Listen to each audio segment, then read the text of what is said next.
I'm Tom Yamas, live in Tel Aviv, where tonight Israel is warning its ground offensive could start at any moment. And I'm Kate Snow in New York, where we're watching efforts by the Biden administration to get Americans out of the war zone.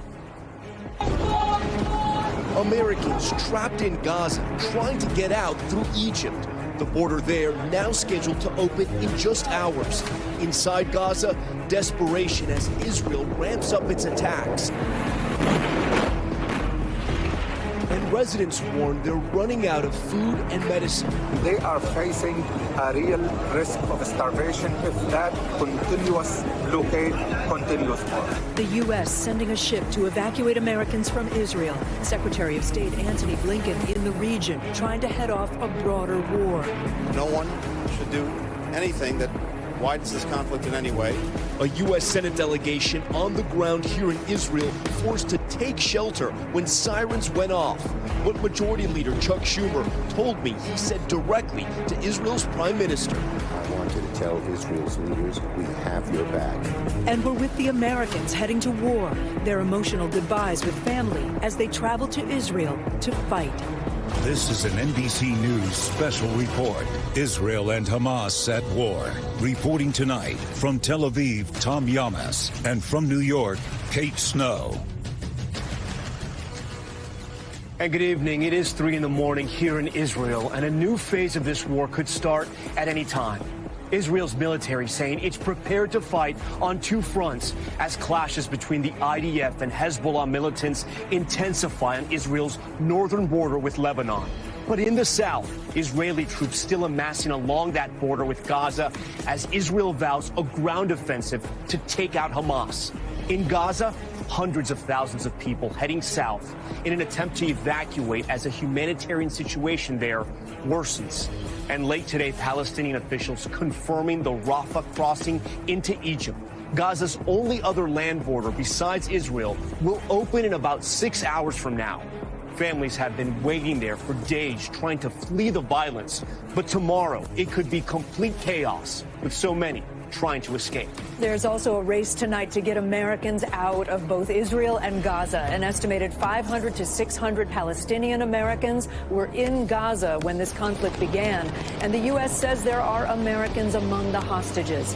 They've now been held by Hamas for more than a week after that brutal attack inside Israel last weekend. Sources also confirming to NBC News that the U.S. is sending a ship to northern Israel with the ability to evacuate hundreds of American citizens living in Israel.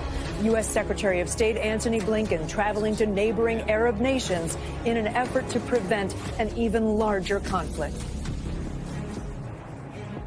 And take a look at this. It is the toll of this war. Already more than 1,400 people have been killed in Israel and more than 2,600 in Gaza. At least 30 of the victims we know are Americans.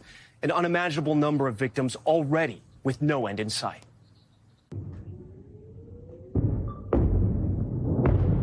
Tonight, Israel in clashes north and south of its borders. Attacks from Hezbollah in Lebanon leading to retaliation strikes, while rockets launch in and out of Gaza.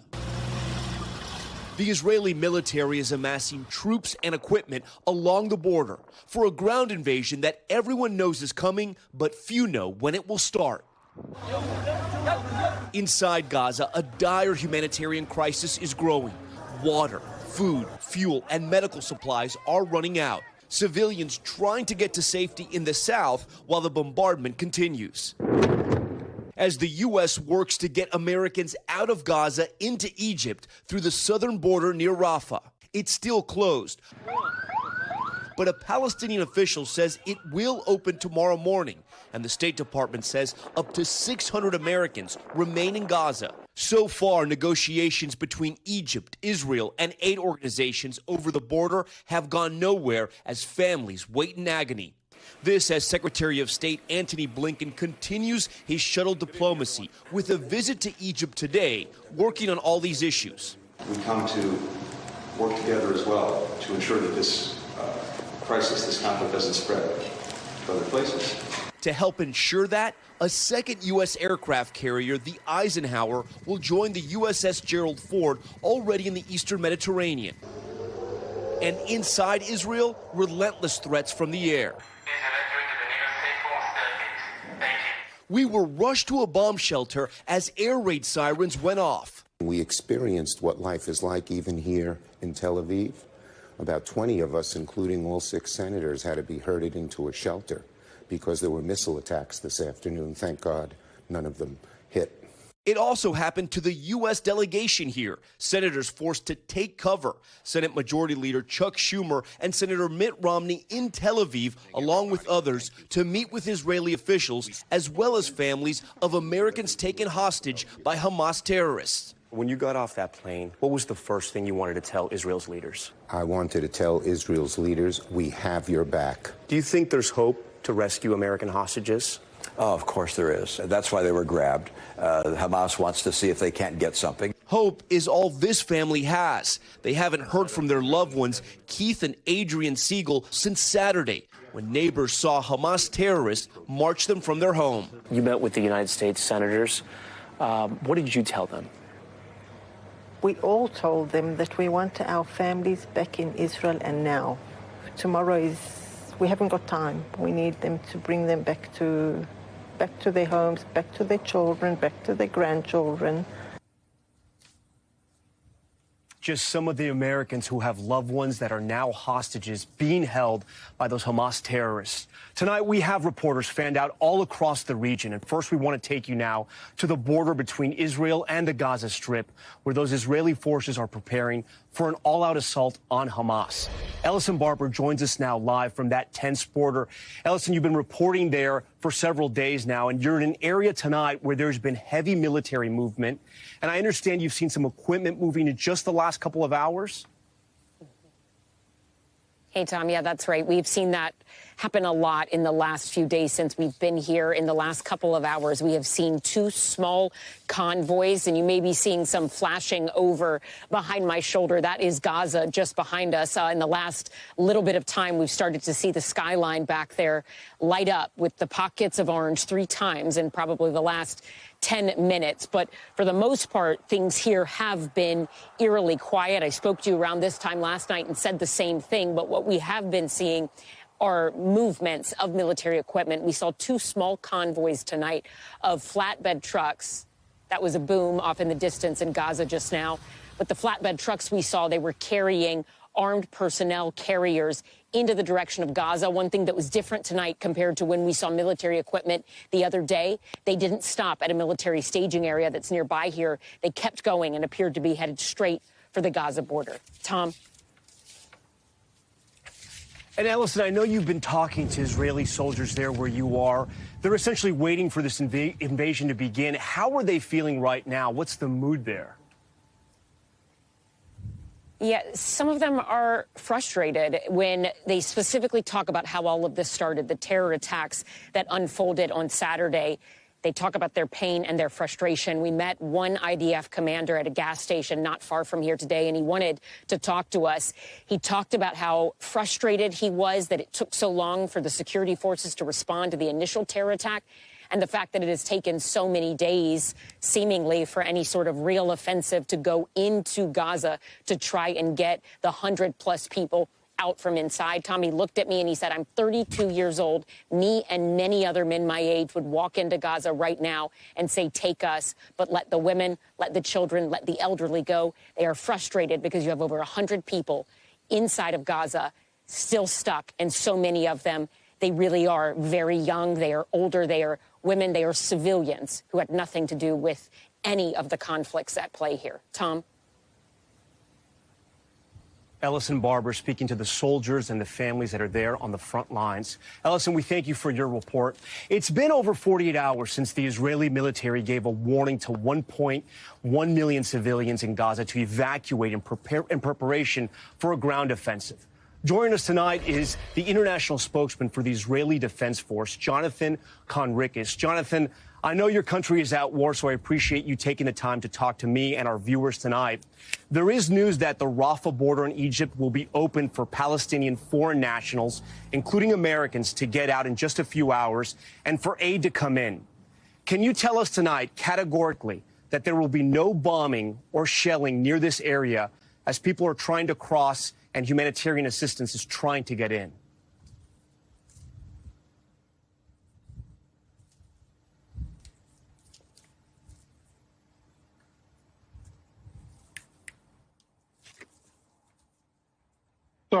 Sorry, I was on mute. Thank you for having me. And I'll repeat what I said that wasn't audible. We've already tried with the Egyptians and the Americans and others to coordinate the safe passage of Americans out of the Gaza Strip. We were for it and, of course, made sure that there was no military activity of ours in the area, but it was stopped by Hamas. So it's very much up to Hamas to decide if they're going to allow and what is going to happen. Of course, anything humanitarian coordinated with Israel, with the government, or with the military will be respected clearly. Jonathan, IDF is reporting that there are 126 hostages confirmed. These are people kidnapped by the terrorists of Hamas that unleashed so much evil on your people. Has there been any communication between Hamas and Israel or a third party like another country on freeing those hostages? Not that I'm aware of, no. I don't have to remind you about Gilad Shalit, but many of our viewers may not be as familiar. He was an Israeli soldier that Hamas kept hidden for 5 years, 5 long years. It took a prisoner swap of 1,000 Palestinian prisoners to get him back. What makes you think Hamas will negotiate with you or the U.S. for those American hostages? What Hamas will do is of less concern. And without going into politics and strategy, I don't think that Israel is looking to negotiate. What we are going to do is to dismantle Hamas, its military leadership, its military capabilities, so that at the end of this war, Hamas doesn't have any military capability. And of course, it is our intention and commitment to the families of those held hostage to bring those Israelis home. I know you were aware of that convoy of Palestinians that was struck, 70 people, including children, trying to flee Gaza. Palestinian media, there are reports that it was an Israeli airstrike. I know Israel is denying those reports. What is your understanding of what happened, and was it an Israeli airstrike that killed those innocent Palestinians? Well, we're in a war zone, and when in war, lots of things happen at the same time. War also encompasses the information realm. And what we have said unequivocally, Brigadier General Hagari, the IDF spokesperson, and everybody else, is that clearly we have not targeted any convoy, any civilians on that road, specifically on that road and nowhere else in general, but specifically to that location, clearly no purposeful targeting. It may have been an incident of fire around it, but that is very unlikely. And what I would want to bring to the fore is the fact that the Gaza Strip is governed by a terrorist. Yeah, I'd just like to complete and say. Yeah, Jonathan, I just want to stop. Yeah, Jonathan. I just want to stop you for a moment, because this sounds a little different than what we've heard from Israeli officials. Are you saying there's still a possibility that it was indeed an Israeli airstrike? It might have been a mistake, but it might have been Israeli bombs that killed those 70 people? So that was before, in the mid-sentence, that's where I was getting to. Gaza Strip is governed by a terrorist organization that has a long track record, proven record, of lying, falsifying, and dealing in misinformation. We assess that it is Hamas who, in fact, staged these explosions, and Hamas is responsible for what happened here. And at this stage, we have looked into the information provided by journalists. We have tried to corroborate questions and understand what happened. It is a very chaotic environment, and what I can say clearly, unequivocally, is that we did not, in any case, target any convoy. But I want to be on the safe side and say, things can happen in war, but there was definitely nothing purposeful. And I think that the investigation should be looking at who would stand to gain from such a convoy being attacked, specifically on the route that we made sure would be open for evacuation? And the answer is clear. The organization that stands to gain from this is Hamas. And unfortunately, I don't think it would be beneath Hamas to attack their own civilians if they think that it would gain them anything in the realm of diplomacy or international public opinion. Jonathan Conricus with the IDF. We thank you for your time tonight. Kate, I'm going to send it back over to you in New York. All right, Tom, thank you. Just a few hours from now, that Rafah crossing on the southern end of Gaza bordering Egypt, we're told will open up as one of the only escape routes for foreign nationals, including Americans, inside of Gaza to get out of harm's way. A Palestinian official confirms to NBC News that that will happen, but it's not clear how long it will stay open. Joining me now is Jeremy Bash. He's former chief of staff at the CIA and the Department of Defense and an NBC News national security analyst. Jeremy, good to have you with us. Can you help our viewers? We have some maps. Help viewers understand this Rafah border crossing. How big is it? How hard would it be to get many, many people through that opening? Yeah, it's not very big. Imagine the size of like an NFL stadium with hundreds of thousands of people, maybe millions of people, or at least 1 million people trying to get in this area. Look at this map right here. You've got Gaza up here in the orange. You've got Egypt, a contiguous land border between Egypt and Gaza. This border crossing is the only land crossing that is available to Palestinians coming south through the Gaza Strip. Israel over here in yellow, there are 2 border crossings up north. But for the people of Gaza, when they get into Egypt, they're going to be obviously in a country that can take care of them, provide humanitarian assistance for them.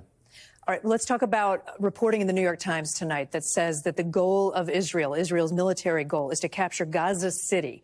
I think we have a different map. Gaza City is up in the northern part of the country. So walk us through that. If that is the goal, right in the middle of the evacuation zone, what does that mean? Sure. Again, here, Israel in green, Gaza in orange. At the north end of Gaza City, the north end of the Gaza Strip is Gaza City. The population is going to be evacuating south out of this red area, down into the orange area, and then ultimately, potentially, some of them will leave through Egypt. Although not yet, right? To be clear, right now it's just those who have foreign passports. That's right. And ultimately, there will be humanitarian support that will go in through the Rafah crossing from the green to the orange, and the population there will hopefully get some humanitarian relief. Israel's military objectives, Kate, I think it's important to note, is to try to isolate Gaza City and not to bulldoze the entirety of the Gaza civilian areas. Rather, they're going after specific targets. You can see here in the dark colors, specific areas where Hamas is assessed to have their command and control, where they're assessed to have their weapons caches,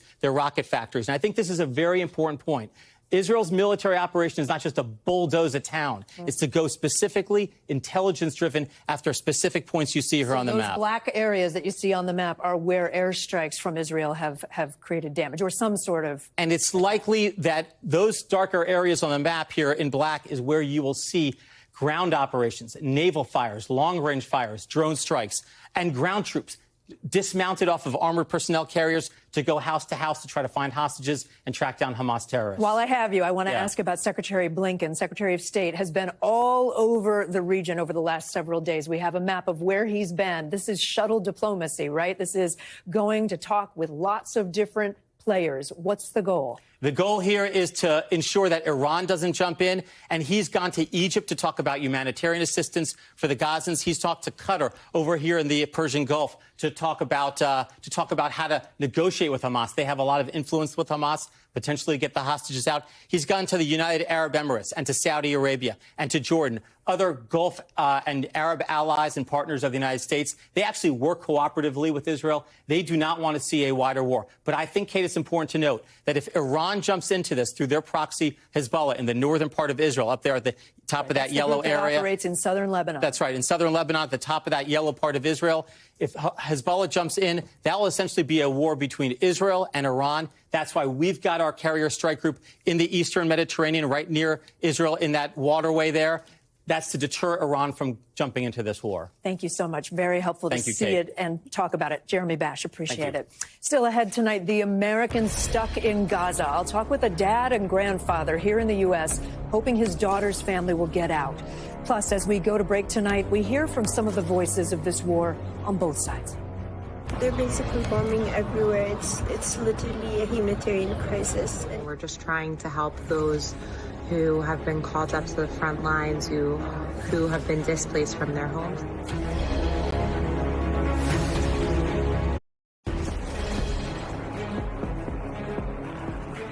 Welcome back to NBC News' special report on the war between Israel and Hamas. I'm Tom Yamas, live in Tel Aviv. And right now, a second aircraft carrier, the USS Eisenhower, is speeding towards the Mediterranean to join the USS Ford off of Israel as part of the U.S.'s response. And tonight, right now, I'd like to bring in our NBC News national security correspondent, Courtney Kuby. So, Courtney, explain to our viewers what the role of these two U.S. warships sitting off of Israel really is right now.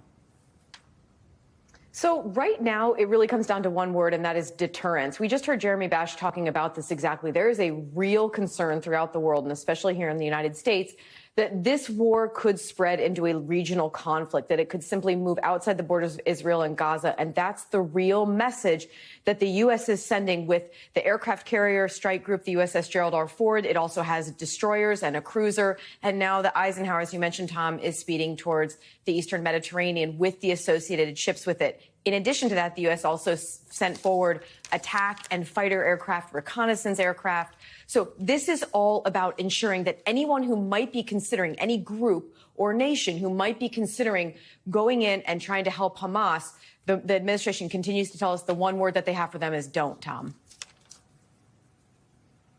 Let's speak about Hamas now and this impending ground invasion that could happen at any moment. We have kept hearing about these tunnels, and I know we have video to show our viewers about how Hamas operates underneath Gaza. They have essentially an entire city, sort of like the Viet Cong did during Vietnam.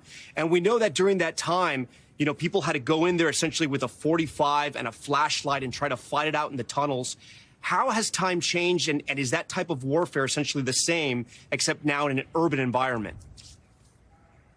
It's similar. So now there's some surveillance capabilities that will give the Israelis, with support from other nations, including the U.S., a little bit of a better picture of what might be underneath those tunnels. But it's still an extremely murky picture. And then when you add to that the fact that there are hostages, civilians who may have been taken down into those tunnels, who may be spread out through this enormous, massive network of tunnels that's all underneath Gaza, that only complicates the factor. In addition to that, there's also the complicating factor of concern, according to U.S. officials who we've been speaking with, that some of the Hamas fighters may have already tried to flee through those tunnels, maybe even taking some of those hostages with them, Tom. All right, Courtney Kuby with us. Courtney, we appreciate that. Kate, I'm going to send it back to you in New York. Okay, Tom, thank you. There are around 500 or 600 American citizens still in Gaza tonight, according to the State Department. That includes the daughter of our next guest. Her name is Emily Rauschenberger. Her family was visiting Gaza when the war erupted. Emily was born in the U.S. Her 5 children are U.S. citizens, too. Her husband is Palestinian and a British citizen. Emily's father, John Rauschenberger, joins me now.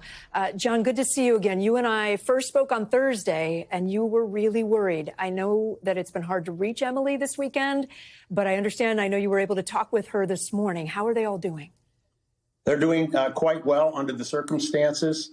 My daughter's quite forceful and focused and steely-eyed, if you will, in keeping my 5 grandkids under control as a full-time job. But she's very optimistic. And they've been through the Rafah boarding in the past when they visited her husband's olive tree farm over in the southeast corner. So I think she knows what she's getting involved in. It's just, when will they open up the border? Yeah. And John, I know that they were there to visit her husband's family. As you said, they have an olive farm. They've been moving around a lot within Gaza the last few days. You told us that they're now staying in a 3-bedroom apartment with 31 people in it. What are her biggest concerns as she waits to try to get out of Gaza potentially tomorrow? She shared with me, she had kind of a blackout for about 36, 38 hours. We couldn't connect with her. Just talked with her the first time this Sunday morning for about 20 minutes. Their biggest concern is an errant rocket. They do not have, there's not street fighting going on in the southern end of Gaza. Right. They're very close to the border, and they are more concerned about, again, an errant rocket. They went one night without any rockets. I think that would have been Friday night. But Saturday, or last night, if you will, there was two rocket hits on a building within her area, she said. And of course, they still felt the concussion. So she knows they have to be somewhere. But her biggest safety concern at this point in time is an errant rocket. Right. But she did say, Dad, we're not having the fighting in the south that they have in the north. Yeah, it's different in the south. I know a Palestinian official, as we have said, says the Rafah crossing, the only way out right now, will open tomorrow morning. You told us your daughter's family waited 10 hours at that crossing the other day when they went. What else did she say about that experience, and is she planning to go tomorrow? Well, she'll be there tomorrow, I promise. But the first day that they said it was open, from noon to 5, so they were in queue at 7 a.m. And of course, over the course of the day, the border crossing did not open.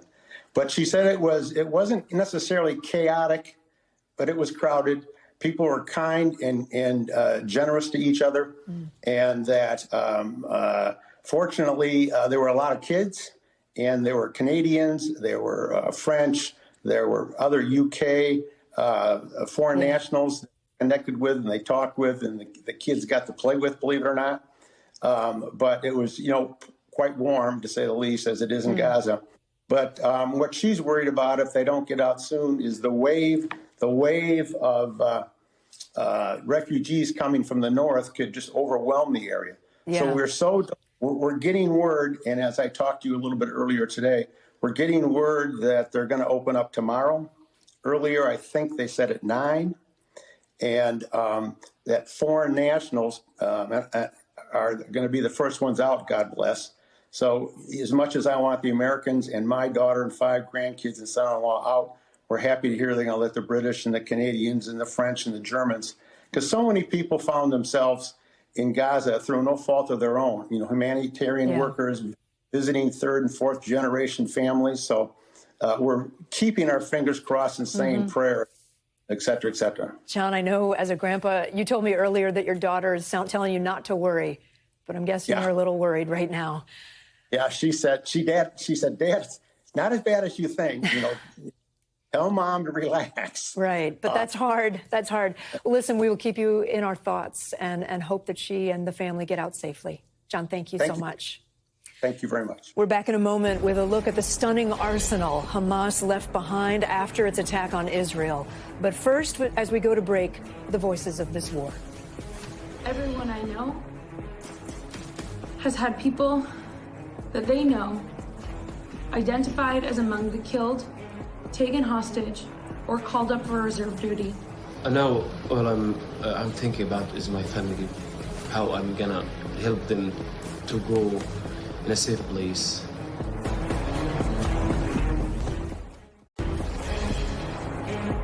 Welcome back from Tel Aviv with our NBC News special report on the war between Israel and Hamas. Tonight, we're getting our first look at the stunning firepower those Hamas terrorists used to attack Israel last week. Rav Sanchez now with the weapons of war Hamas will use and Israel will be up against. Tonight, a first look at the deadly arsenal Hamas terrorists used to storm into Israel, and a sign of the firefight that lies ahead. Hamas fighters burst through the border fence equipped not just to kill civilians, but also to fight off Israeli tanks and helicopters. Here, a terrorist fires a rocket-propelled grenade. We saw dozens of the same weapon today at an Israeli military base, where arms recovered from Hamas fighters are being analyzed. Rockets, mines, shoulder-fired anti-aircraft missiles, and a magnetic bomb that sticks to the side of a tank. They brought around 2,000 terrorists in here with hundreds of vehicles. This Israeli major spoke with us on the condition we not use his name. Does any of this indicate the direct involvement of Iran? Not yet. Most of the munition that you see here is a local production of Hamas. Despite Israel's strict blockade, this Hamas video shows it still makes weapons inside Gaza at factories like this. This is a thermobaric bomb which creates heat instantly up to 3,000 degrees Celsius. The Israeli military says Hamas terrorists use this to incinerate entire families. For all their weapons, Hamas is still badly outgunned. And it has no answer to Israel's overwhelming air power. But on the ground in Gaza, they'll have a home field advantage, an elaborate network of tunnels designed to allow them to pop out and ambush Israeli troops. A looming battle that promises to be brutal.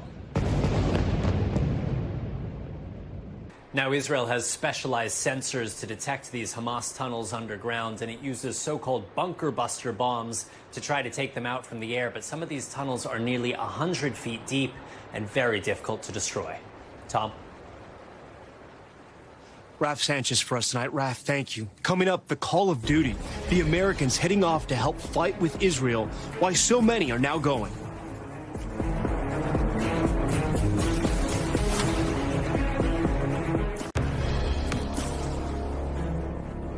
Welcome back. We are live in Tel Aviv tonight. I'm Tom Yamas, and you are watching an NBC News special report.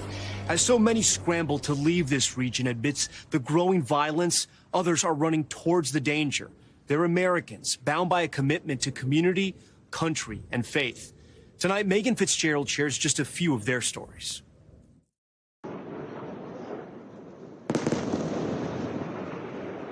As Israel ramps up its offensive against Hamas, calling up thousands of reservists to fight.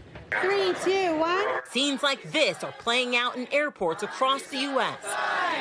People answering the call, leaving the U.S. to fight in Israel, and an emotional moment at LAX. I just dropped my little brother off to go back to the army in Israel. I'm heartbroken and I'm so scared for him. Noy Leib is already back in Israel. So today's the day, on the way to base. Documenting his trip on social media.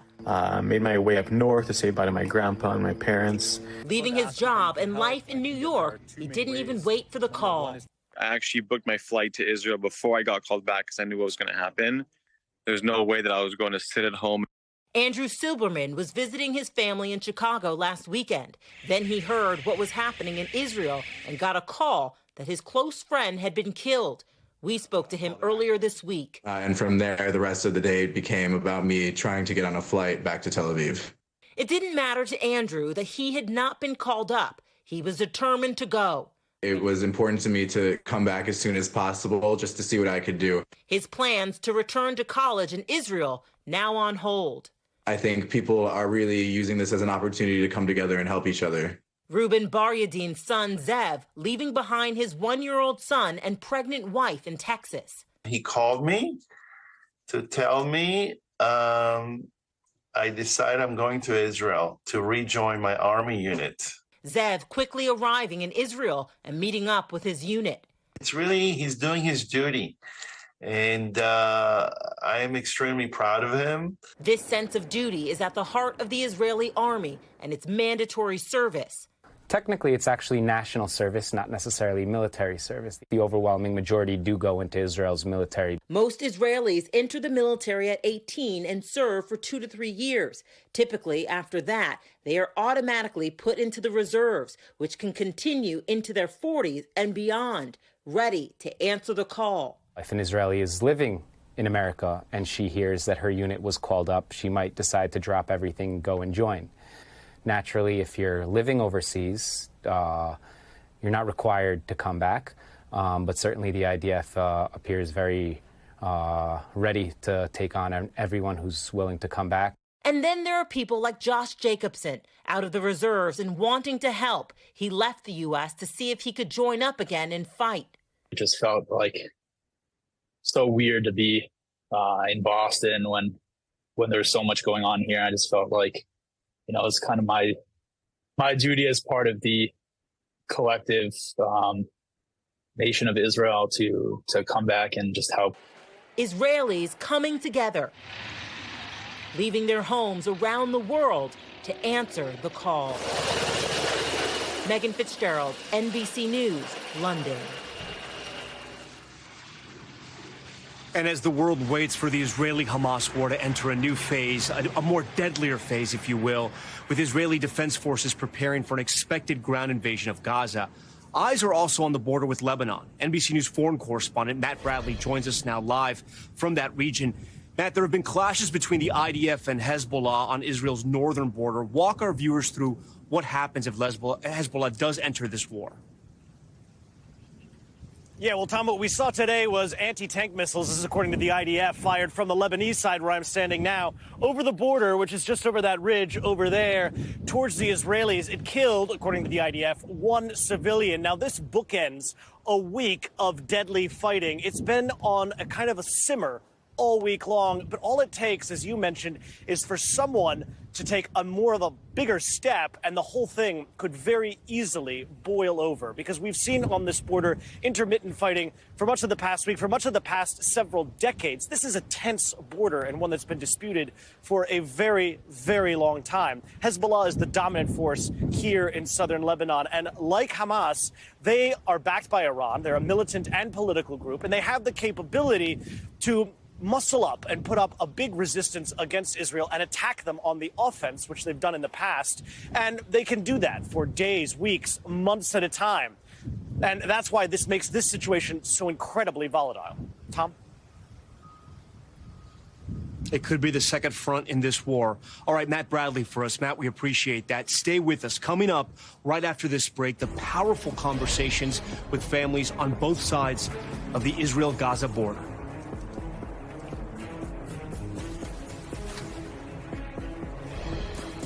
We're powerful here in this place, now in Tel Aviv and everywhere.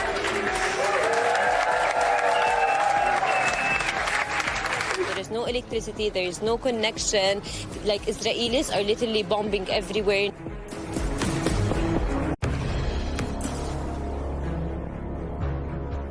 Welcome back. Throughout this broadcast, we've been bringing you short clips from people living in Gaza, living in Israel, their perspectives and personal stories about what life has been like this past week.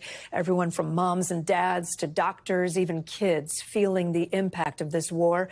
We take a moment now for their stories in their own words.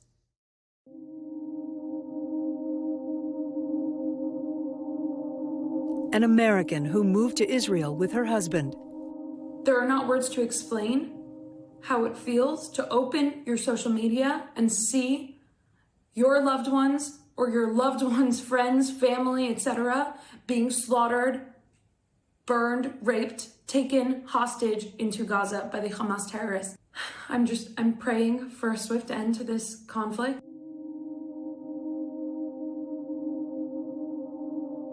A young woman living in Gaza. It's been a few days, but I'm already drained and this feels like eternity. Entire neighborhoods are being wiped out of existence, one neighborhood at a time. And right now, we're just waiting on our turn sooner or later.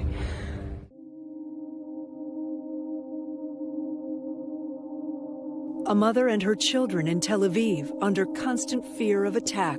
I think that for the first time in my life, I cannot find words either in English or in Hebrew to explain the magnitudes of the feelings and emotions that I've gone through in the last week.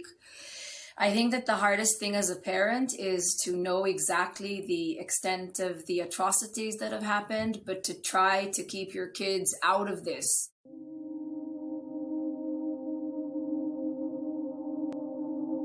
A doctor treating patients in Gaza.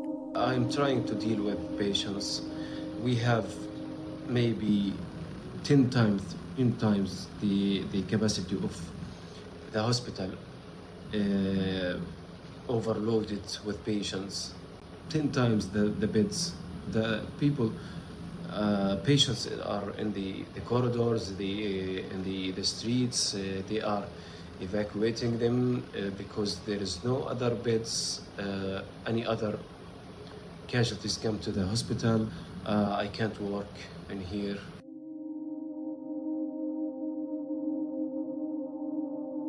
A new mother in Israel, worried about her son's future. And I'm in Jerusalem. with my parents. Our apartment in Tel Aviv does not have a bomb shelter, and I cannot watch a 15-day-old by myself. And I feel like I am not allowed to feel anything. I need to keep it together and stay calm for him and just help him eat and help him grow.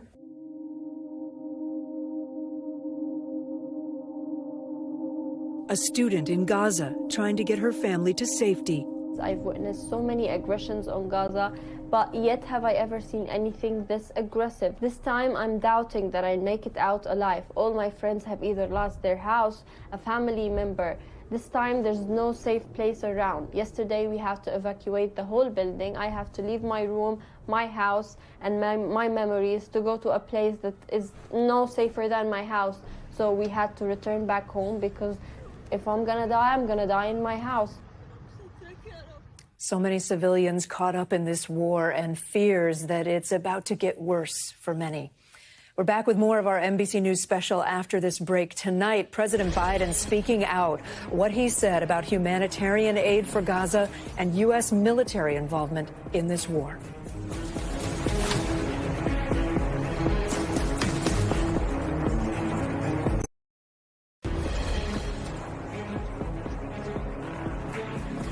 And good evening, I'm Tom Yamas in Tel Aviv, just miles from the Gaza border, where tonight Israeli troops stand ready to invade at any moment. And I'm Kate Snow in New York, where we are closely watching efforts to get Americans trapped in Gaza and Israel back home safely. Americans inside Gaza racing to escape through a checkpoint on the Egyptian border, set to open in just hours. Catastrophic scenes across Gaza tonight. Neighborhoods flattened by Israeli airstrikes. Residents now running out of food and clean water. Gaza is being strangled, and it seems that the war right now has lost its humanity. The U.S. sending a large ship to evacuate Americans from Israel as the Biden administration tries to head off a larger conflict. Anyone thinking of taking advantage of this situation, I have one word: don't.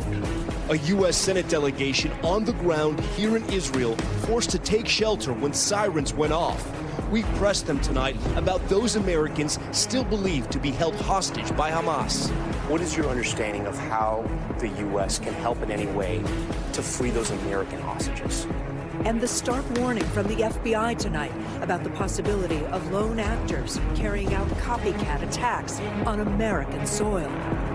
This is an NBC News special report. Israel and Hamas at war. Reporting tonight from Tel Aviv, Tom Yamas, and from New York, Kate Snow. Good evening. It is 4 in the morning here in Israel, and less than 50 miles from where we are, Israeli troops are preparing for a ground invasion that could begin at any moment. A steady stream of tanks rolling towards Israel's border with Gaza as Israel vows to take out Hamas in retaliation for last weekend's attack that saw civilians brutally murdered, raped, and kidnapped. Israeli forces also clashing with Hezbollah militants on the country's border with Lebanon. The IDF says they are prepared to fight a war on two fronts. The war, take a look, has already left more than 1,400 dead in Israel and more than 2,600 dead in Gaza. Back here in the U.S., a chilling alert from the FBI. The agency saying there are increased threats to Jewish people and Muslims here in the U.S. The FBI warning of possible violence from lone actors. Tonight, a deadly stabbing in Illinois, now being investigated as a hate crime. As we come on the air, there's also a major effort underway to help American citizens in both Israel and Gaza get out. A U.S. ship with the capacity to hold hundreds of people expected to pick up Americans from Israel tomorrow. However, Kate, as you know, for those in Gaza, getting out has been nearly impossible. The only other land border besides Israel, the Rafah crossing into Egypt, it has not been operational. But now we're hearing it's set to open in about 5 hours. Still, with resources cut off and Gaza's infrastructure flattened, it's unlikely the most vulnerable there will be able to escape Israel's new offensive. NBC's chief foreign correspondent Richard Engel reports from the Israel-Gaza border tonight. Palestinians know time is running out to escape northern Gaza, and that once Israeli troops invade to fight Hamas here, these streets will become death traps. So they're heading south amid rumors there could be a safe zone there. But not everyone can pack up and go. The Mabaret Rahmeh orphanage may house the most vulnerable people in all of northern Gaza now. It's home for 22 children. 12 of them have special needs. Their lives were difficult before. Now they're in the firing line. Ayas is 9 years old. He's blind and has profound disabilities. Maria is 7 years old and can only scoot. And as the staff here leave for safety, these children are only being cared for by 2 people. These children can't get out of the way of the coming ground war. 11-year-old Mohammed is building a house with blocks, while outside, airstrikes are destroying houses. Palestinians have been reluctant to leave northern Gaza because they're afraid they'll get bombed on the roads. After 70 Palestinians were killed Friday when medical officials say an Israeli airstrike hit a convoy of civilians. The Israeli military today said it didn't carry out the strike and accused Hamas of planting a bomb in the road to frighten civilians in northern Gaza to stay so they can be human shields. The attack was not conducted by the IDF, and it appears that Hamas once again has sacrificed the people of Gaza for its diabolical aims. The Israeli military released an image of what it says is a Hamas roadblock.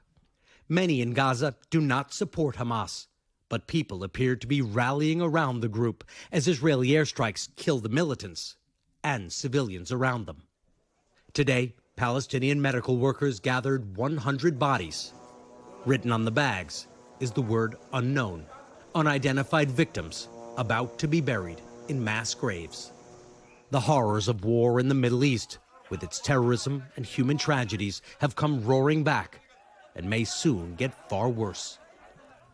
The pace of people moving south today did increase, according to the Israeli military, which is monitoring this closely. Of the roughly 1.1 million people who live in northern Gaza, about 600,000 have moved to the southern part of the Gaza Strip. Tom? So many, though, in that zone where the war may start. Richard, we thank you for that. The U.S. has been actively working to make sure this conflict does not expand to other parts of the region. In an interview today with NBC's Ali Arouzi, the Hamas representative in Iran was asked about the possibility of whether Hamas could get involved if Israeli troops entered Gaza. Here's what he said. I don't know about Hezbollah, but at least the Iranian foreign minister in his United Nations speech, they have said that we will not allow this thing to continue, the killing of the Palestinians. We are on the side of the Palestinians. And he warned the Israeli sides that if they do this incursion or land advancement of their forces, that will not be a good news for them. He also warned that other countries that are supported by Iran are carefully watching events and ready to react depending on what happens. Kate, I'll send it back to you in New York for now. Okay, Tom, thank you. A senior U.S. official confirms that Israeli Prime Minister Benjamin Netanyahu has invited President Biden to travel to Israel and that the White House is considering that request. Joining us now, Gabe Gutierrez, who's our senior White House correspondent. Gabe, what is the latest on getting Americans out of the war zone? Kate, the first of the Biden administration's charter flights to get Americans out of Israel has landed in Athens, and a ship is expected to depart from an Israeli port to Cyprus tomorrow. The White House is in hour-by-hour discussions with its Israeli counterparts to try and secure the safe release of U.S. hostages in Gaza. And in an interview that just aired on CBS's 60 Minutes, President Biden was asked about how to prevent civilian casualties there. Are you asking Israel to establish a humanitarian corridor in that area or get humanitarian supplies? Yes, our team is talking with them about that and whether there could be a safe zone.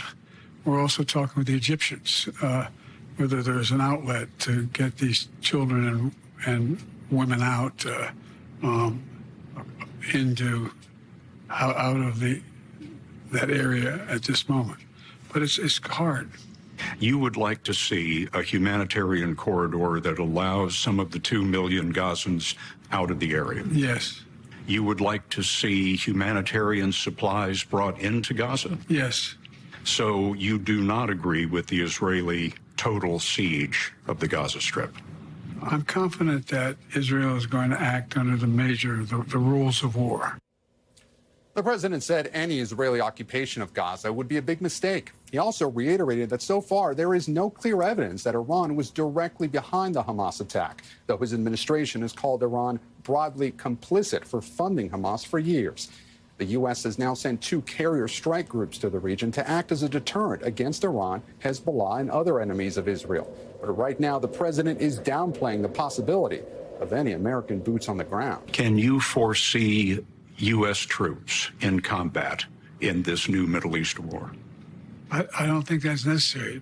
Israel has one of the finest fighting forces in the country. I guarantee we're going to provide them everything they need. Secretary of State Antony Blinken is expected back in Israel tomorrow. And as you mentioned, Kate, according to a U.S. official, the White House is now considering whether the president himself might go at some point after an invitation from Prime Minister Netanyahu. Kate? Kate Gutierrez at the White House. Let's go back to my colleague Tom Yamas in Tel Aviv. Tom? All right, Kate, thank you. At this hour, the U.S. State Department says 13 Americans are still missing, and we know at least some of them have been taken hostage by Hamas. Tonight, pressure is growing on the American government to rescue any Americans being held by Hamas and evacuate those that are still trapped in Israel. Joining us live right now in this hour for more on how the U.S. may be able to get Americans in harm's way back home, I want to bring in P.J. Crowley, former Assistant Secretary for Public Affairs at the State Department during the Obama administration. P.J., thanks so much for being here tonight. So I want to start off with, I've spoken to these families, right? They're Israeli-American. They have lost their loved ones. They are somewhere in Gaza, likely underground, possibly being tortured right now. Is there any chance at all American troops will help rescue those Americans? Tom, that's always an option, but I think the United States will pursue diplomacy first. We don't have relationships with Hamas, but other countries have channels of communication with them. And I'm sure that countries like Qatar, Egypt, others are communicating with Hamas, to try to determine, where the hostile, who they have and what their terms might be. At the same time, we're directing intelligence assets to try to figure out who holds Americans and other citizens, and where are they? We obviously have to know that kind of information, try to figure out if any military option is even feasible. PJ, is there any leverage here? I was speaking with a spokesperson for the IDF earlier in the last hour. He told me there is no negotiation with Hamas. So then my question to you is, what type of leverage does the international community have? Does Hamas care about money? Do they care about prisoner swaps? Or is this simply going to be a rescue mission? Well, sadly, hostages have value while they're alive. And obviously for a group like Hamas, the question is, what do they want? It may well be that they are using hostages to try to, put boundaries around the upcoming Israeli military operation. They might look at how to trade hostages for certain kinds of humanitarian assistance, things that I think we can and will be doing, anyway. But Hamas may not be the only group holding hostages. So, this is very difficult at this point to try to figure out, where they are, who holds them, and what might the terms of a deal be. PJ, how much does the Rafah border crossing concern you right now? We know in just a few hours it's going to reopen, and it's the only place that some Palestinians will be able to escape out of Gaza, namely Palestinian Americans. And I ask you about the concern because it is the only way out, and it's the only way for aid to come in.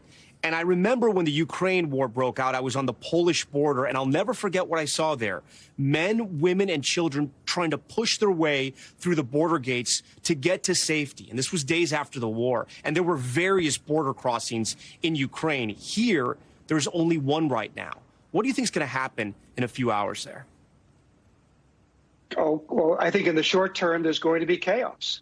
I mean, the complexity here is in most crises, there's an American embassy there to try to organize some sort of orderly evacuation.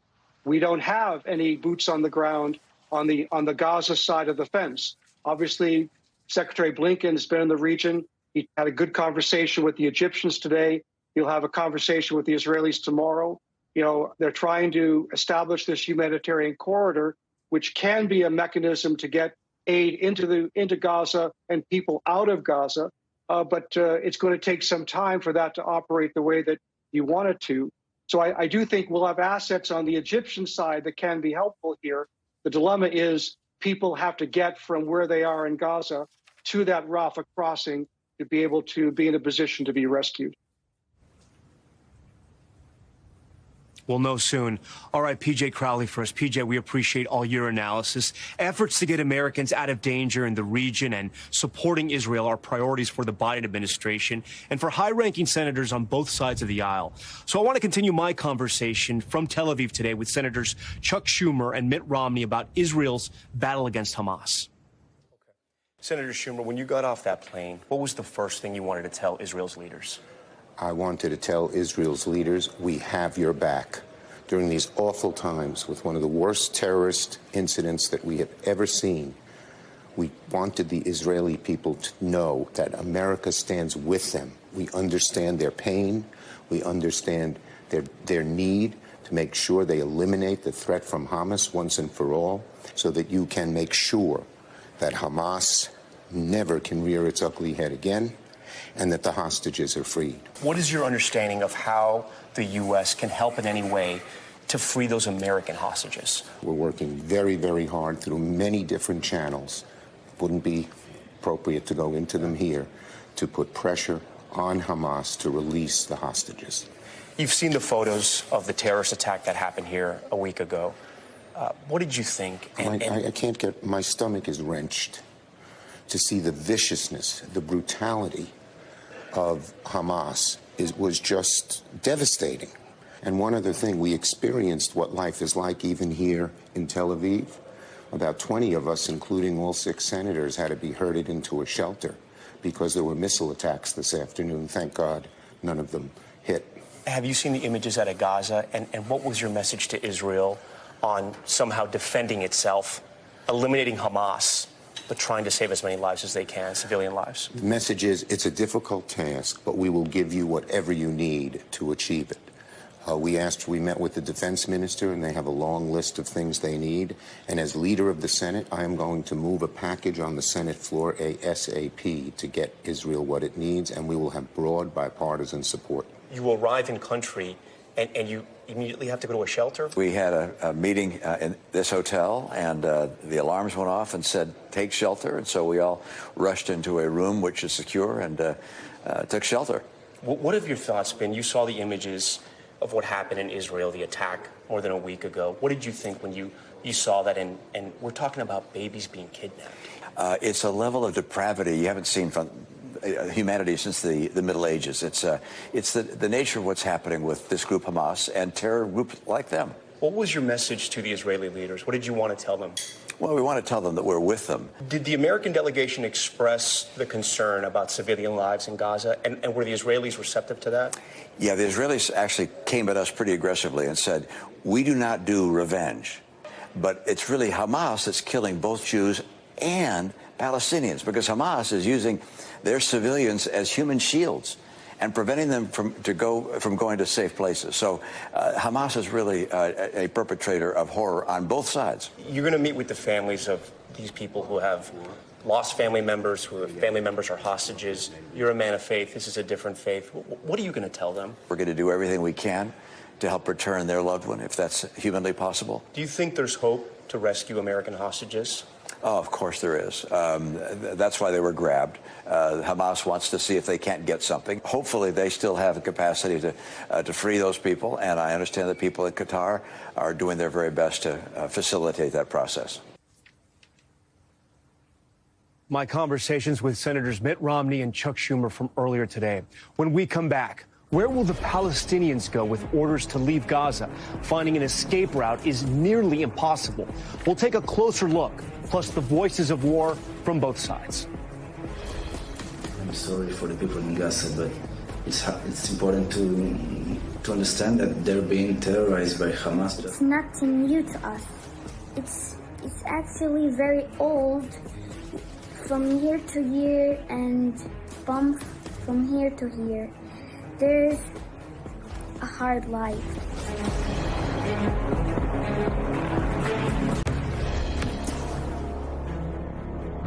Welcome back to our special report on the war between Israel and Hamas. I'm Kate Snow in New York. Tonight, many Palestinians are facing an unthinkable decision: leave their homes behind, not sure where they'll end up, or risk their lives by staying where they are. Joining us now is Bobby Go. She's a Bloomberg opinion columnist covering foreign affairs. Bobby, nice to have you with us. Thank you. I want to ask first about what we've been talking about all night. The Rafah Gate in southern Gaza is the only way out. Hours from now, about 5 hours from now, it may open for people who have foreign passports only.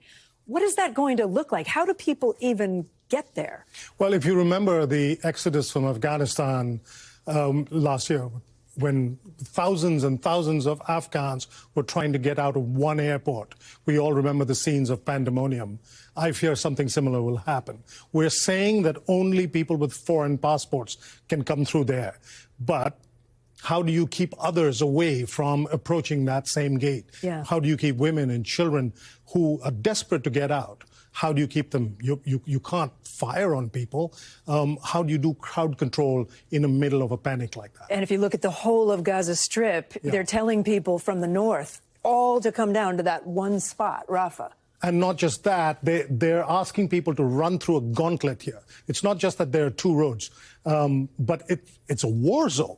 So the bombs going off, the people have to worry about not only death from the skies, but also from the ground. They have to worry about Hamas preventing them from moving forward. Hamas needs human shields. That's been part of their operational procedure forever and ever. They're not going to be happy to just let people leave, no matter what they say officially. So people are running through two different kinds of threats, from the ground and from the air. Yeah. So let's say, hypothetically, a whole bunch of Palestinian civilians do make their way to Rafah and can get out. Yeah. Does Egypt want them there? Where do they ultimately end up? Well, that's a very difficult question to answer. First of all, we have to acknowledge that a lot of Palestinians are not going to want to leave because they're afraid that if they do leave, they'll never be allowed back. Remember, many of these people... It's their home. It's their home. They're descended, many of these people, the majority, are descended from refugees from other places in Israel who can't go back to their old villages. And so that remains in the memory. They don't necessarily want to leave. Those who do want to leave, well, Egypt is the closest place, but Egypt historically hasn't wanted them there. Egypt says that you bring these people here, they represent a security danger. What if Hamas soldiers come in with them? Egypt also says we can't afford it. And Egypt also says if you bring the Palestinians out, then that lets Israel off the hook. Israel doesn't have to solve this problem if the Palestinians just leave. That's also generally the view of the Gulf Arab states, Saudi Arabia, Kuwait, Qatar, Bahrain. They've got money, and God knows they've got space, but they too don't want the Palestinian refugees. Officially, their line is, again, the same thing. You let the Palestinians out, Israel will never let them back in. And then there's Jordan, which is closer by, but there's no direct route because of the Israeli siege. And Jordan, already a small country, 11 million people, they already have nearly 1 million refugees from other places, mainly from Syria. They are already at the sort of the limit of their capacity. Remember, about 60% of the population of Jordan are people of Palestinian origin already. Now, so not Right a now. lot more space for people.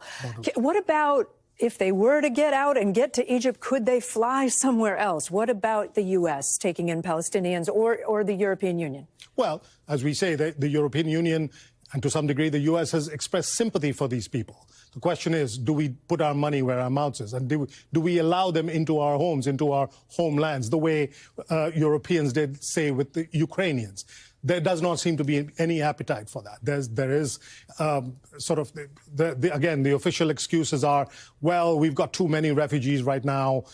We can't deal with more. There is, again, the risk that if you allow these refugees, and what if some Hamas people come in and then make trouble in our land? So the tragedy for the Palestinian people here is that, the people of Gaza, is that they can't leave. And if they could leave, nobody wants them. There's nowhere for them to go. Bobby, thank you so much for doing that explainer for us, for helping us understand. Appreciate it. We're back in a moment with the life and death decisions in the war zone. We hear from doctors in hospitals about the challenges on both sides of the Israel-Gaza border.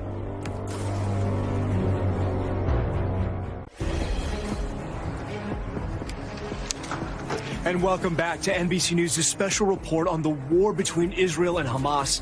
I'm Tom Yamas, live in Tel Aviv tonight. With the war now in its second week, hospitals and staff in Israel and Gaza are grappling with the carnage they are sworn to help heal. Tonight, Lester Holt with a snapshot of the challenges and the heartbreak of those on both sides of the border trying to save lives while at war.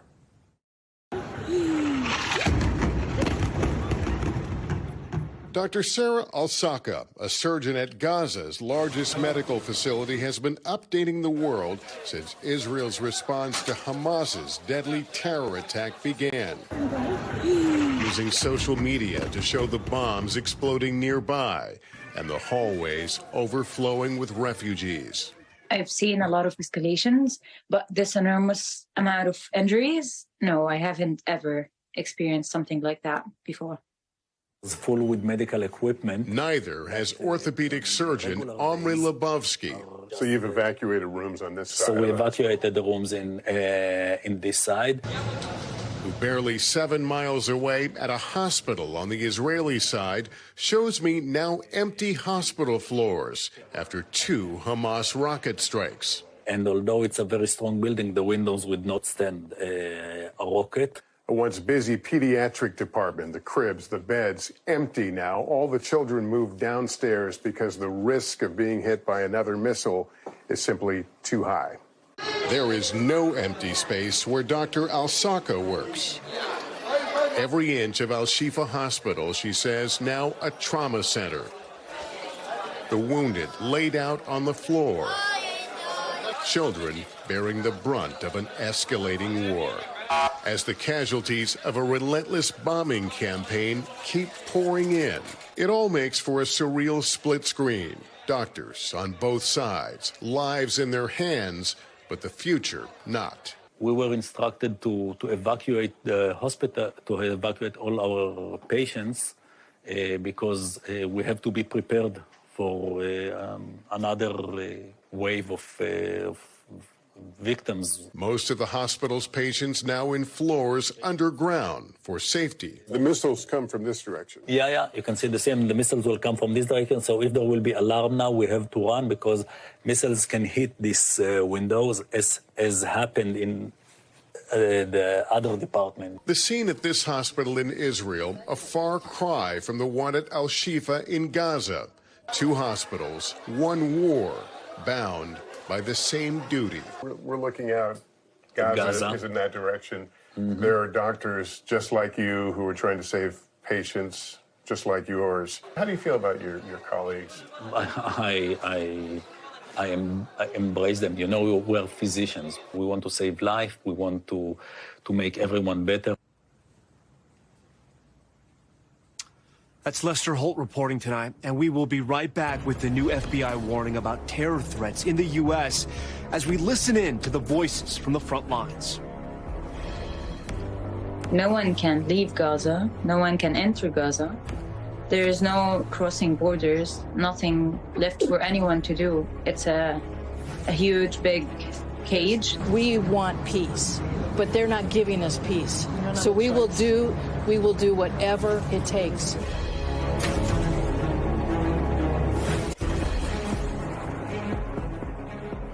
Welcome back to our NBC News special report on the war between Israel and Hamas. I'm Kate Snow in New York.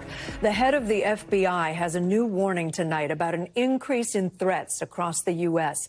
It comes as the divisions at the heart of the war are fueling global tensions. And as Jesse Kirsch reports, there's also been an ugly new wave of anti-Semitism.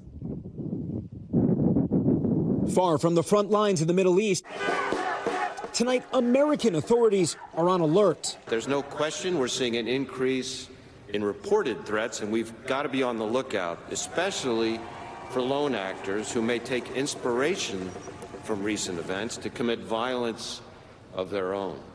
The FBI warning comes as people continue demonstrating in solidarity with Israelis and Palestinians worldwide. Groups demonstrating on both sides in Austin, Texas today. NBC's Priscilla Thompson was there. Hundreds gathered at the Texas state capitol today, rallying in support of Israel. And right afterward, an even larger crowd gathered for a pro-Palestinian rally, just two of many happening across the country. Over the past week, we've heard calls for peace, but we've also heard chants like this.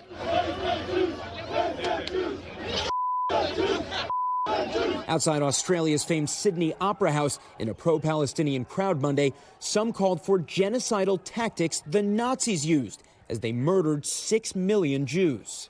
In Berlin, Germany, according to Combat Anti-Semitism Movement, some Jewish homes were marked with Stars of David this weekend. And in Irvine, California, on Wednesday, someone waved a Nazi swastika flag. I've been hearing the tone of it's less of Israelis are bad, but more of Jews are bad. And that's really scary.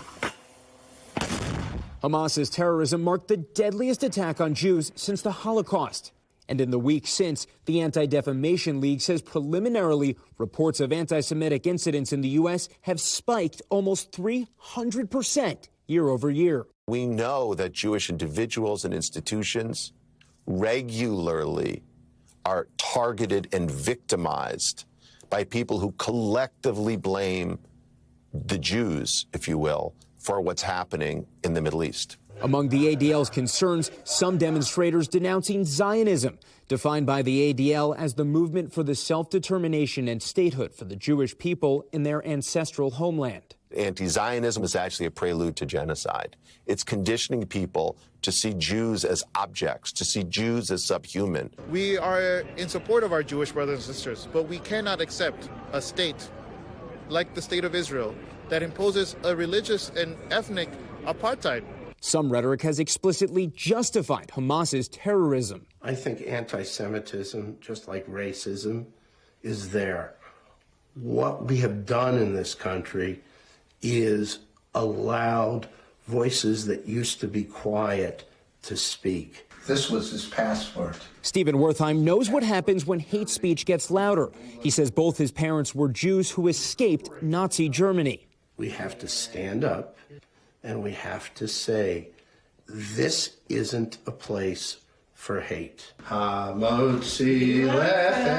Warnings from history still relevant today. Jesse Kirsch, NBC News. For more on the security situation, I want to bring in NBC News investigative correspondent Tom Winter. Tom, you heard the FBI director's statement in that piece about the real threat. How real are these threats, and what are they looking at? Well, that's exactly what law enforcement and Joint Terrorism Task Force all across this country are focused on right now, which is, number one, is this individual capable of doing the types of things that they might be talking about online, talking to friends about? How credible is this individual? They might go and visit it. There's going to be a lot of law enforcement investigative steps to address the director's point as these threats rise. And anybody who's had a whiff of the internet over the past 7 days knows that the rhetoric on there, Kate, is so strong on this issue. So they're definitely focused on this and trying to determine if any of these people trip the wire and need to be arrested. I have to ask you about something that happened just tonight, or we learned about it tonight, a gruesome example of the kind of violence we're talking about. Illinois police say a 6-year-old boy and his mother, Muslim Americans, were stabbed multiple times by their landlord, and the boy died. What do we know? That's right. And the reason why we're talking about this, Kate, is that authorities allege that Joseph Zuba, age 71, they're charging him with murder in the first degree and 2 hate crimes. They say that his reason for attacking these 2 individuals is because they were Muslim and because of the ongoing hostilities and the tension in the Middle East and the conflict with Hamas and Israel. He stabbed the mother, who's expected to survive. She's 32 years old, about a dozen times. And police say that he stabbed the 6-year-old 26 times. And unfortunately, that child is now dead. Yeah, so sad, and I'm sure we'll be hearing more about that. I want to go back to that staggering number in the piece about from the Anti-Defamation League, saying that if you compare right now to a year ago, anti-Semitic incidents in the U.S. are up 300%. You're talking to law enforcement agencies constantly. What are they going to do about that? If Hamas never attacked Israel, this would still be a huge concern and a huge priority for law enforcement. Go on the NYPD hate crime dashboard, which I just did, and it's the #1 hate crime here in New York City, are anti-Semitic hate crimes.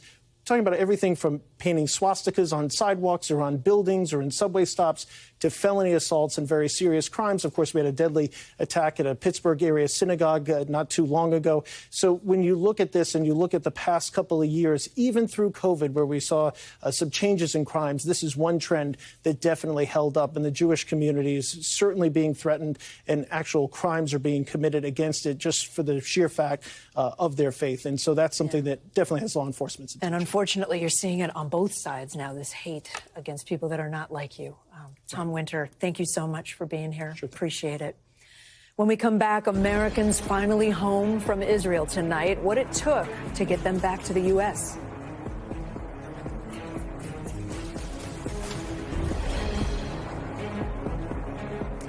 Welcome back to our NBC News special report on the war between Israel and Hamas. I'm Kate Snow in New York.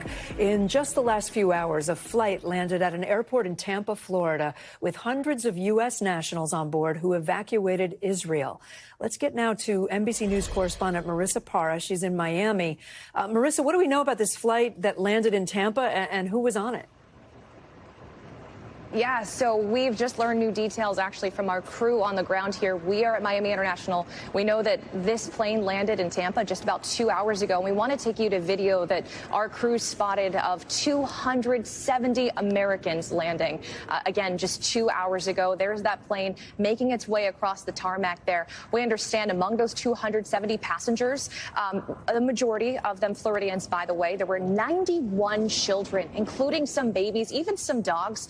And we understand that there was a lot of hesitation and a lot of anxiety among the passengers. You can understand why. They were nervous about becoming targets in the air. But as you can see, they made it safely. We have done our job to blur the faces of the children making their way down. I mean, this has just been such a traumatic week for so many. But you can just imagine the excitement. Our crews talked about how people were cheering when they made their way down onto the tarmac. They have been getting some individualized treatment. After everything that they've been through, you can understand why there's so much efforts being taken to make sure that they are being greeted individually by customs. They're not having to go through the typical lines that you have to go through. They're being greeted by the governor. We know that it was Governor Ron DeSantis' office that made the executive order to make this happen. We don't know exactly what the timeline looks like, Kate, in terms of reunion with their families. Again, we know that at this moment they are currently inside of tents.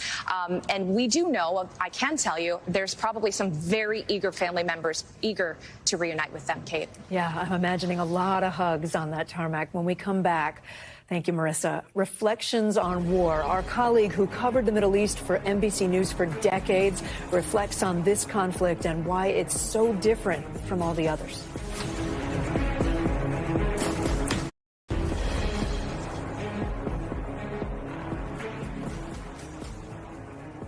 Finally tonight, a somber lesson that the war here isn't the first and likely won't be the last. The deadly clashes here this time have left little room for hope of peace between Israelis and Palestinians. Our veteran correspondent and former NBC Tel Aviv bureau chief Martin Fletcher tonight reflects on the conflicts he's covered and why this one seems so different. I thought terrorism didn't come worse than this. Palestinian suicide bombers, almost 100 of them in 19 years. Carnage in the streets of Israel.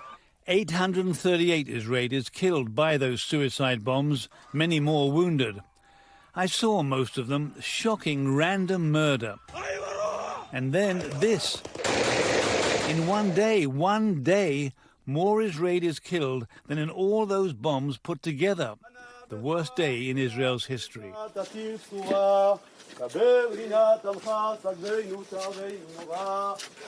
And the hostages. Nothing on this scale has even been considered before. Everything about this assault against Israeli civilians is unique. Its size, its execution. A new height of hatred here. But there's nothing new about the struggle. 2002, the Israeli. Why, she cries, why, as she buries her husband. 2006, the Palestinian. We are here in our country. Palestine is ours, not theirs. 2012, Israel telephones a warning. They're about to drop a bomb on Gaza. Israelis call the warning roof knocking. To Palestinians, it's the phone call from hell. Every few years, more of the same. Until today, when it's even worse. What were local conflicts now threatens regional war. That's been the story of Israel's existence, war and survival. And for Palestinian civilians, the same. But that isn't the whole story. Little moments show a different picture, like these former Israeli and Palestinian fighters joining to bring Palestinian children to the beach for the first time. Amazing. Yeah. Fantastic, yeah. Jews and Arabs training together for martial arts. Even learning to play the violin together. Moments of hope. In an era of misery and pain. What's done is done and cannot be undone. The dead are gone. But is there a different way? Yes, there is. War with Egypt turned to peace, Jordan too. Same with 4 more Arab nations. Tension turned to trade. True, there's no love lost, but there are no lives lost either. Only Hamas and its allies remain sworn to Israel's destruction. Terror and atrocities are their weapon. Yet now they reap what they sowed. More misery, pain and trauma. For both sides. And now, yet again, the uncertain wait for time. The healer. Martin Fletcher for NBC News. And Martin is so right. So much of this, Kate, is so new and just so evil. We've been here for a few days. We've spoken to the families who suffered that terrorist attack. We're still waiting and still have hope that their loved ones are still alive. And we still don't know what's going to happen hour by hour. We're just waiting to see what happens next, Kate. Yeah, Tom, I know it's painful to see it all play out. But Martin Fletcher of Anyone has such a unique perspective. By the way, you can join me tomorrow for NBC News Daily. I know you'll see more of Tom tomorrow as well, and you can follow all our reporting on NBCNews.com. Thanks for watching. Stay updated about breaking news and top stories on the NBC News app or follow us on social media.